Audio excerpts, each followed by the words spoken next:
इंदौर का एक नवविवाहित जोड़ा हनीमून पर मेघालय की राजधानी शिलांग गया हुआ था।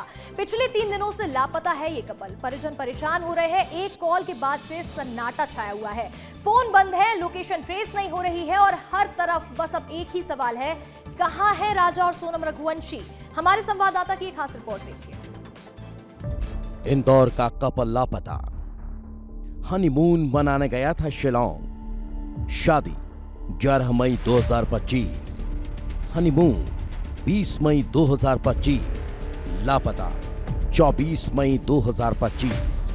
यह राजा और सोनम रघुवंशी इंदौर के रहने वाले 20 मई को ये नवविवाहित जोड़ा हनीमून मनाने शिलांग गया था, जो रहस्यमय हालत में लापता हो गए। दोनों की शादी 11 मई को इंदौर में हुई थी। इंदौर से शिलांग घूमने गए एक नवविवाहित जोड़े की कहानी इस वक्त हर किसी के दिल को छू रही है।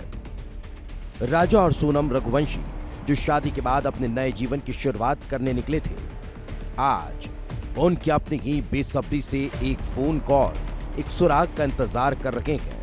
दोनों को लापता हुए 3 दिन हो चुके हैं और हर बीतता पल परिजनों की चिंता और दर्द को और गहरा कर रहा है।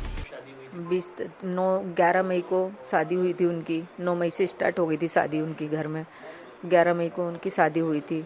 20 मई को घूमने के लिए गए थे, फ्लाइट से गए थे वो। और इसके नाम में, उसका नाम क्या बोलते कि फिर वो इसके बाद में है ना, मतलब रोज़ बात करती थी मैं उनसे कि बेटा पहुंच गए? तो बोले हाँ मम्मी हम उतर गए, हमने कामाख्या देवी के दर्शन कर ले, हम यहाँ घूम रहे वहाँ घूम रहे। फिर इसके बाद में मैंने 23 तारीख को उनसे बात करी तो बोले कि है ना हम पहाड़ की तरफ, ऊपर की तरफ आए हैं। बोले अब हमें ना थोड़ी देर से फिर नीचे उतरते हैं। बोले कि फिर आगे देखते कुछ जगह और है क्या घूमने लायक, तो फिर आगे और देखते हैं, कुछ जगह हो घूमने लायक तो देखते हैं, नहीं तो फिर हमें ना रिटर्न आ रहा है। बोले कि बस यही बात हुई थी, इसके बाद में कोई बात नहीं हुई। आखिरी कौन सी तारीख थी जब आपकी? 23 तारीख थी। 20 मई को राजा और सोनम इंदौर से बेंगलुरु होते हुए गुवाहाटी पहुंचे, जहां मां कामाख्या के दर्शन करने के बाद 23 मई को मेघालय के शिलांग रवाना हुए। नए रिश्ते की शुरुआत नए सपनों के साथ। हर तस्वीर में बस खुशियां ही थी, लेकिन किसी को क्या पता था कि 3 दिन बाद वो तस्वीरें ही रह जाएंगी और वो लोग कहेंगे काश ये आखिरी न होता। शिलांग पहुंचने के बाद शुरुआत में परिवार का दोनों से संपर्क बना रहा, फिर संपर्क टूट गया। 24 मई से दोनों के फोन बंद हो गए।